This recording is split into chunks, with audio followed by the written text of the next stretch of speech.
অন্তরঙ্গ মিলন শেষে দেবায়নের বুকে মাথা রেখে আরোহী বলে উঠল, ডিভোর্সের কাগজে সই করিয়ে নিলেই সব শেষ। তারপর আমরা দুজনে নতুন জীবন শুরু করব। দেবায়ন হেসে বলল, তবে একটা কথা মানতেই হবে, তুমি অভিনয়টা অসাধারণ করো। সমুদ্রের সামনে এমনভাবে ভালোবাসার অভিনয় করো যে ওর বিন্দুমাত্র সন্দেহ হয় না। আরোহী ঠোঁটে তাচ্ছিল্যের হাসি ফুটিয়ে বলল, সরল মানুষকে ঠকানো সবচেয়ে সহজ। এই কথাটা শুনে সমুদ্রের মনে হলো যেন কেউ তার বুকের ভেতর ছুরি বসিয়ে দিয়েছে। 3 বছর আগে ভালোবেসে বিয়ে করেছিল সে আরোহীকে। সেদিন 7 পা ঘুরে আরোহী বলেছিল, জীবনের শেষ দিন পর্যন্ত শুধু তোমার হাতটা ধরেই থাকতে চায়। আজ সেই মানুষটাই অন্য একজনের সঙ্গে বসে তার বিশ্বাস নিয়ে হাসছে। সমুদ্র দরজা খুলল না, চুপচাপ সিঁড়ি বেয়ে নিচে নেমে এলো। গাড়ির ভেতর বসে অনেকক্ষণ জানালার বাইরে তাকিয়ে রইল। চোখের কোণে জল এলেও সে মুছে ফেলল। নিজের মনকে শক্ত করে শুধু একটি কথাই বলল, যে আমাকে হারিয়ে সুখ খুঁজছে, একদিন সেই বুঝবে কি হারিয়েছে। পরদিন সকালে কিছুই হয়নি এমনভাবে বাড়িতে ঢুকলো সমুদ্র। আরোহী রান্নাঘর থেকে হাসি মুখে বেরিয়ে এসে বলল, এই তো এলে, এত দেরি করলে কেন? আমি কিন্তু তোমার জন্য জেগেছিলাম। সমুদ্র তার মুখের দিকে তাকিয়ে শুধু একবার হাসল। কি অদ্ভুত যে মুখটাকে একসময় পৃথিবীর সবচেয়ে পবিত্র মনে হতো, আর সেই মুখটাই তার কাছে সবচেয়ে বড় মিথ্যা। আরোহী চা এগিয়ে দিয়ে বলল, শোনো, আগামী সপ্তাহে একটা কাগজে তোমার সই লাগবে, ব্যাংকের ছোট্ট একটা কাজ। সমুদ্র বুঝে গেল খেলাটা শুরু হয়ে গেছে। সে শান্ত গলায় বলল, ঠিক আছে, দেখে সই করে দেব। আরোহী মনে মনে খুশি হয়ে উঠল, কিন্তু সে জানতো না আজকের সমুদ্র আর আগের সেই সরল মানুষটি নেই। সে ইতিমধ্যেই নিজের জীবনের সবচেয়ে বড় সিদ্ধান্ত নিয়ে ফেলেছে। সেই সিদ্ধান্ত শুধু একটা সংসার নয়, অনেক মানুষের ভাগ্য বদলে দেবে। পরদিন সকাল থেকেই সমুদ্রের আচরণ ছিল একেবারে স্বাভাবিক, যেন আগের রাতের কিছুই সে শোনেনি। আরোহীও নিশ্চিত, তার ধারণা সমুদ্র এখনো তাকে আগের মতোই অন্ধ বিশ্বাস করে। জলখাবারের টেবিলে বসে আরোহী বলল, শোনো, আগামী রবিবার আইনজীবীর অফিসে যেতে হবে, একটা ইনভেস্টমেন্টের কাগজে সই করতে হবে। সমুদ্র শান্তভাবে চায়ের কাপটা নামিয়ে রেখে বলল, অবশ্যই যাব। আরোহীর মুখে তৃপ্তির হাসি ফুটে উঠল। সে বুঝতেই পারল না সমুদ্র ইতিমধ্যেই নিজের সব সম্পত্তির নথি একজন বিশ্বস্ত আইনজীবীর কাছে নিরাপদে রেখে এসেছে। এমনকি নিজের ব্যাংক অ্যাকাউন্টগুলোকেও নিরাপত্তা আরো শক্ত করে দিয়েছে। সেই রাতেই দেবায়নের সঙ্গে দেখা করতে গেল আরোহী। একটি রেস্টুরেন্টের নির্জন কোণে বসে দেবায়ন জিজ্ঞেস করল, সব ঠিকঠাক এগোচ্ছে তো?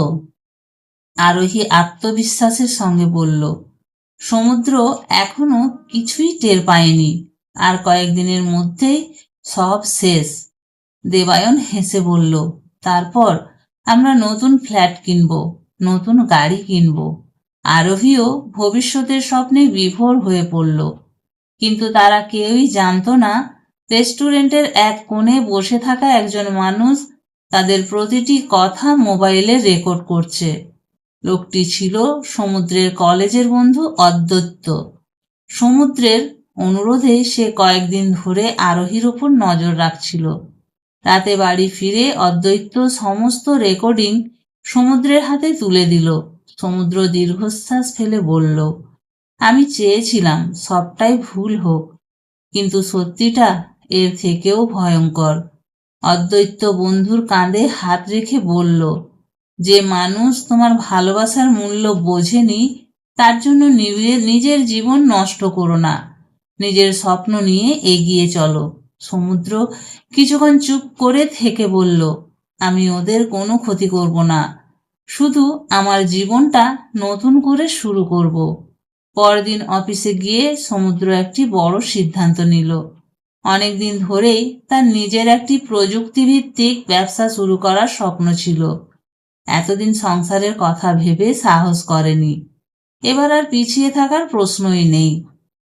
সন্ধ্যায় বাড়ি ফিরতেই আরোহী মিষ্টি হেসে বলল, জানো, তোমার জন্য একটা সারপ্রাইজ আছে। সমুদ্র হেসে উত্তর দিল, আমারও তোমার জন্য একটা সারপ্রাইজ আছে।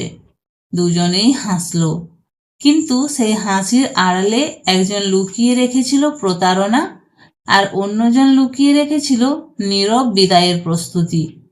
কয়েকদিন পর যে সত্য প্রকাশ পাবে তা আরোহীর কল্পনারও বাইরে ছিল। রবিবার সকাল। আরোহী খুব যত্ন করে তৈরি হয়েছে। আজ তার মুখে অন্যরকম উজ্জ্বলতা, কারণ আজকের দিনটার জন্যই সে এতদিন অপেক্ষা করছিল। সমুদ্রও শান্তভাবে প্রস্তুত হয়ে বেরিয়ে এলো। গাড়িতে ওঠার পর আরোহী বলল, সব কাগজপত্র এনেছো তো? সমুদ্র হালকা হেসে বলল, হ্যাঁ, সব এনেছি। আরোহী মনে মনে খুশি হয়ে ভাবল, আজ থেকে সব কিছু বদলে যাবে। দুজনে আইনজীবীর অফিসে পৌঁছালো। কিছুক্ষণ পর আইনজীবী কাগজগুলো সামনে রেখে বললেন, মিস্টার সমুদ্র, পড়ে দেখুন। সমুদ্র ধীরে ধীরে প্রতিটি পৃষ্ঠা পড়তে লাগলো। আরোহী বিরক্ত হয়ে বলল, এত পড়ছো কেন? আমি তো আগেই সব দেখে নিয়েছি। সমুদ্র মাথা তুলে তার দিকে তাকিয়ে শান্ত গলায় বলল, জীবনের বড় সিদ্ধান্ত না পড়ে নেওয়া ঠিক নয়। তারপর সে কাগজগুলো বন্ধ করে আইনজীবীর দিকে এগিয়ে দিল, আমি এই কাগজে সই করব না। কথাটা শুনে আরোহীর মুখের রং মুহূর্তেই বদলে গেল। কি বললে? আমি বলেছি আমি সই করব না। আরোহী জোর করে হাসার চেষ্টা করল। সমুদ্র, তুমি হয়তো ভুল বুঝছো, এটা তো শুধু একটা। সমুদ্র তার কথা কেটে দিয়ে বলল, না, আমি কিছুই ভুল বুঝছি না। সে নিজের ব্যাগ থেকে আরেকটি ফাইল বের করলো। ফাইলের ভেতর থেকে কয়েকটি ছবি, কিছু ব্যাংকের তথ্য এবং একটি পেন ড্রাইভ টেবিলের ওপরে রাখলো। আর ওই অবাক হয়ে তাকিয়ে রইল। সমুদ্র শান্তভাবে বলল, এই ছবিগুলোতেও তুমি আর দেবায়ন, আর এই পেন ড্রাইভে রয়েছে তোমাদের সমস্ত কথোপকথনের রেকর্ডিং। ঘরের ভেতর হঠাৎ নিস্তব্ধতা নেমে এলো। আরোহীর ঠোঁট শুকিয়ে গেল। এসব এসব কোথা থেকে পেলে? সমুদ্রের চোখে কোনো রাগ ছিল না, শুধু গভীর হতাশা। সেদিন রাতে আমি সব শুনেছিলাম, তারপর শুধু সত্যিটা নিশ্চিত হতে চেয়েছিলাম। আরোহীর হাত কাঁপতে শুরু করলো। সে বুঝতে পারল তার সমস্ত পরিকল্পনা ভেঙে পড়েছে। ঠিক তখনই তার মোবাইল ফোন বেজে উঠল। স্ক্রিনে ভেসে উঠল দেবায়ন। কাঁপা হাতে ফোন ধরতেই ওপাশ থেকে দেবায়নের গলা শোনা গেল, আরোহী, আমি কয়েকদিনের জন্য বাইরে যাচ্ছি। আমার সঙ্গে আর যোগাযোগ করার চেষ্টা করো না। কিন্তু কেন? যার জন্য তোমার সঙ্গে ছিলাম সেটা আর হবে না, তাই এই সম্পর্ক রাখারও কোনো মানে নেই। ভালো থেকো। ফোন কেটে গেল। আরোহী স্তব্ধ হয়ে দাঁড়িয়ে রইল। যে মানুষটির জন্য সে নিজের সংসার ভাঙতে চেয়েছিল, সেই মানুষটি আজ তাকে এক মুহূর্তে ছেড়ে চলে গেল। সমুদ্র ধীরে ধীরে উঠে দাঁড়ালো। তার কণ্ঠে রাগ ছিল না, শুধু একটাই কথা বলল, বিশ্বাস ভেঙে যে সম্পর্ক গড়ে ওঠে তার শেষও এইভাবেই হয়। কথাটা বলে সে দরজার দিকে এগিয়ে গেল। আরোহী চোখের জল ফেলতে ফেলতে বলল, সমুদ্র, একবার আমাকে ক্ষমা করো, আমি ভুল করেছি। সমুদ্র একবারও পেছনে তাকালো না, শুধু বলল, ক্ষমা হয়তো একদিন করতে পারবো, কিন্তু যে বিশ্বাসটা তুমি ভেঙে দিয়েছো সেটা আর কোনো দিন ফিরবে না। সেদিনের পর সমুদ্র নতুন করে নিজের জীবন শুরু করার সিদ্ধান্ত নিল। আর ঠিক সেই সিদ্ধান্তই একদিন তাকে এমন উচ্চতায় পৌঁছে দেবে যা আজ কেউ কল্পনাও করতে পারছে না। আইনজীবীর অফিস থেকে বেরিয়ে আসার পর সমুদ্র একবারও পেছনে ফিরে তাকালো না। বাইরে তখন আকাশ কালো মেঘে ঢেকে গেছে। হঠাৎ ঝুম বৃষ্টি নামলো। বৃষ্টির ফোঁটাগুলো যেন তার বুকের ভেতরে জমে থাকা কষ্টগুলো ধুয়ে নিয়ে যেতে চাইছিল। গাড়িতে বসেই সে নিজের বাবার শেষ কথাগুলো মনে করল। মানুষ কখনো টাকায় বড় হয় না, চরিত্র আর পরিশ্রমে বড় হয়। জীবনে সবাই একদিন ঠকতে পারে, কিন্তু ঠকে গিয়ে যদি হেরে যাও, সেটাই আসল পরাজয়। সমুদ্র চোখের জল মুছে ইঞ্জিন স্টার্ট দিল। সেদিনই সে সিদ্ধান্ত নিল, এবার শুধু নিজের স্বপ্নের জন্য বাঁচবে। পরের কয়েক মাসে সমুদ্র চাকরি ছেড়ে দিল। বন্ধু অদ্বৈতের সঙ্গে মিলে একটি ছোট্ট সফটওয়্যার কোম্পানি শুরু করলো। অফিস বলতে ভাড়া করা মাত্র একটি ছোট ঘর, দুটি পুরনো কম্পিউটার, কয়েকটি প্লাস্টিকের চেয়ার আর অসংখ্য স্বপ্ন। শুরুর দিনগুলো ছিল ভীষণ কঠিন। কখনো টানা 3 মাস কোনো বড় কাজ নেই, কখনো কর্মচারীদের বেতন দিতে নিজের সঞ্চয় ভাঙতে হয়েছে। তবুও সমুদ্র হার মানেনি। সে বিশ্বাস করত, একদিন না একদিন পরিশ্রমের মূল্য মিলবেই। অন্যদিকে আরোহীর জীবন ধীরে ধীরে অন্ধকারে ডুবে যেতে লাগলো। দেবায়ন শুধু তাকে ছেড়েই যায়নি, তার কাছ থেকে নেওয়া টাকাও আর ফেরত দেয়নি। যাদের জন্য সে নিজের সংসার ভেঙেছিল, তারা সবাই একে একে মুখ ফিরিয়ে নিল। বাবার বাড়িতেও কেউ তাকে আগের মতো আপন করে নিল না। দিনের পর দিন নিজের ভুলের কথা ভেবে কাঁদতে লাগলো আরোহী। এদিকে 3 বছর কেটে গেল। সমুদ্রের ছোট্ট কোম্পানি আজ দেশের অন্যতম সফল প্রযুক্তি প্রতিষ্ঠানে পরিণত হয়েছে। দেশ বিদেশের বড় বড় সংস্থার সঙ্গে কাজ করছে তারা। সংবাদপত্রে, টেলিভিশনে, সামাজিক মাধ্যমে সর্বত্র এখন একটাই নাম, সমুদ্র সেন। নিজের পরিশ্রমে গড়া সফল শিল্পপতি। বহু কোটি টাকার মালিক হয়েও সমুদ্রের জীবনযাপন আগের মতোই সাধারণ। সে কর্মচারীদের পরিবারের জন্য স্বাস্থ্য বীমা চালু করেছে, গরিব মেধাবী ছাত্রদের পড়াশোনার খরচ বহন করছে এবং একটি বৃদ্ধাশ্রমও তৈরি করেছে। একদিন তাকে প্রধান অতিথি হিসাবে একটি বড় ব্যবসায়িক সম্মেলনে আমন্ত্রণ জানানো হলো। সমুদ্র মঞ্চে উঠে বক্তৃতা শুরু করতেই দর্শকদের মধ্যে বসে থাকা একজন হঠাৎ মাথা নিচু করে ফেলল। সে আর কেউ নয়, আরোহী। কয়েক বছরের ব্যবধানে তার চেহারা অনেকটাই বদলে গেছে। মুখে আর সেই অহংকার নেই, শুধু অনুশোচনার ছাপ। সমুদ্রের সাফল্য দেখে তার চোখ ভিজে উঠল। সে মনে মনে বলল, যে মানুষটাকে আমি একদিন তুচ্ছ ভেবেছিলাম, আজ সেই মানুষটাই হাজার মানুষের অনুপ্রেরণা। আর আমি সব হারিয়ে ফেলেছি। অনুষ্ঠান শেষ হওয়ার পর আরোহী কাঁপা পায়ে সমুদ্রের সামনে এসে দাঁড়ালো। অনেক বছর পর আবার মুখোমুখি হলো দুজন, কিন্তু এবার কথাগুলো আর আগের মতো সহজ ছিল না। অনুষ্ঠান শেষ হওয়ার পর সবাই সমুদ্রের সঙ্গে ছবি তুলতে আর শুভেচ্ছা জানাতে ব্যস্ত। ঠিক তখনই ভিড়ের মাঝখান থেকে ধীরে ধীরে এগিয়ে এলো আরোহী। মুখে ক্লান্তির ছাপ, চোখ দুটো কান্নায় ভেজা। সমুদ্র এক মুহূর্তের জন্য থমকে গেল। কয়েক বছর পর আজ আবার মুখোমুখি তারা। আরোহী কাঁপা গলায় বলল, কেমন আছো সমুদ্র? সমুদ্র শান্তভাবে উত্তর দিল, ভালো আছি। তুমি কেমন আছো? এই একটি প্রশ্ন শুনেই আরোহীর চোখ থেকে জল গড়িয়ে পড়ল।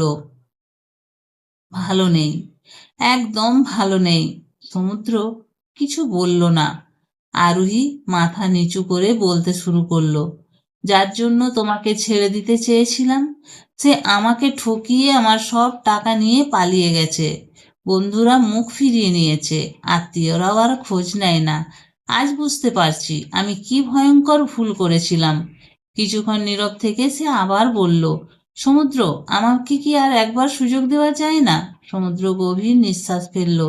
তার চোখে রাগ ছিল না, ঘৃণাও ছিল না, শুধু ছিল অতীতের কিছু তিক্ত স্মৃতি। সে ধীরে ধীরে বলল, আরোহী, মানুষ ভুল করতেই পারে, কিন্তু কিছু ভুলের মূল্য সারা জীবন দিতে হয়। আরোহী কাঁদতে কাঁদতে বলল, আমি সত্যিই বদলে গেছি। সমুদ্র মৃদু হেসে উত্তর দিল, আমি তোমাকে ক্ষমা করেছি অনেক আগেই, কারণ ঘৃণা নিয়ে বাঁচতে চাইনি। কিন্তু ক্ষমা করা আর আগের জায়গায় ফিরিয়ে নেওয়া দুটো এক জিনিস নয়। আরোহী নিশ্চুপ হয়ে গেল। ঠিক তখনই একটি ছোট্ট মেয়ে দৌড়ে এসে সমুদ্রকে জড়িয়ে ধরল। বাবা, সবাই তোমার জন্য অপেক্ষা করছে। সমুদ্র হাসি মুখে মেয়েটিকে কোলে তুলে নিল। তার পেছনেই এগিয়ে এলো সমুদ্রের স্ত্রী মেঘদূতী। মেঘদূতী হাসি মুখে বলল, চলো বাড়ি ফিরি, মাও অপেক্ষা করছেন। সমুদ্র মাথা নাড়ল। তারপর একবার আরোহীর দিকে তাকিয়ে শান্ত কণ্ঠে বলল, জীবনে ভালো মানুষকে অবহেলা করো না, কারণ টাকা হারালে আবার পাওয়া যায়, কিন্তু ভেঙে যাওয়া বিশ্বাস আর ফিরে আসে না। এই বলে সে নিজের পরিবারকে নিয়ে ধীরে ধীরে গাড়ির দিকে এগিয়ে গেল। আরোহী স্থির হয়ে দাঁড়িয়ে রইল। দূরে গাড়িটা চোখের আড়াল হয়ে গেল। তার চোখের জল তখন আর থামছে না।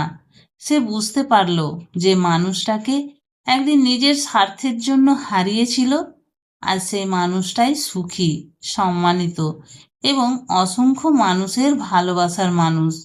আর সে সে হারিয়েছে শুধু একজন স্বামীকে নয়, একজন সত্যিকারের মানুষকে। আকাশে তখন সূর্য ডুবছে, লাল আভায় ভরে উঠছে চারিদিক। সমুদ্রের গাড়ি ধীরে ধীরে সামনের দিকে এগিয়ে চলেছে। তার ঠোঁটে এক টুকরো শান্ত হাসি। সেই হাসিতে অহংকার ছিল না, ছিল না প্রতিশোধের আনন্দ, ছিল শুধু নিজের পরিশ্রমে জিতে যাওয়ার তৃপ্তি। শেষ হাসিটা তাই সমুদ্রেরই ছিল।